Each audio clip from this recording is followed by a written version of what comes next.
नमस्कार मंडळी, कसे आहेत सगळे? सकाळीच अंघोळ वगैरे करून मस्त स्वयंपाक वगैरे बनवत होती. आज फ्लावरची भाजी बनवत होती आणि मला लवकर सगळं कामं वगैरे आवरून चुचूला दवाखान्यात घेऊन जायचं होतं.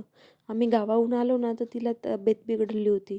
कारण पाणी वगैरे चेंज झालं का लहान मुलांचं लगेच आणि आता तर वातावरण सगळीकडेच थंड आहे. म्हणून आम्ही तिला दवाखान्यात वगैरे घेऊन गेलो. तिला खूपच ताप वगैरे होता.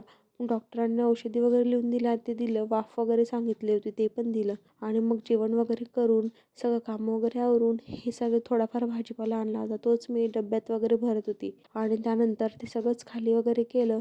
गाजर पण आणले होते. गाजर माझ्या सासूसाठी पण आणले होते आणि गाजरच्या हलव्यासाठी पण. आज मस्त गाजरचा हलवा पण बनवणार आहे. ते सगळं फ्रीज वगैरे मध्ये ठेवत होती. कांदे पण आणले होते, ते पण त्यांच्या जागेवर ठेवायला जात होते. सगळं ठेवण वगैरे झालं. मस्त संध्याकाळी स्वयंपाक बनवला. संध्याकाळी बनवलं होतं मस्त पास्ता, कधीच खाल्ला नव्हता आणि यांना चण्याची भेळ बनवून दिली होती. मस्त दोघांनी जेवण वगैरे केलं आणि सगळे कामं वगैरे आवरले. मग मी माझ्या चिचूला वाफ वगैरे देत होती. तिला ते सहनच नव्हतं होत, परत परत काढत होती. आता तर फर्स्ट टाइम लावलंय ना तिला, म्हणूनच. त्यामुळे तिला ती सवय नाहीये, म्हणून ती घडी घडी काढतच होती. चला तर मग असा होता आजचा माझा दिवस. बाय.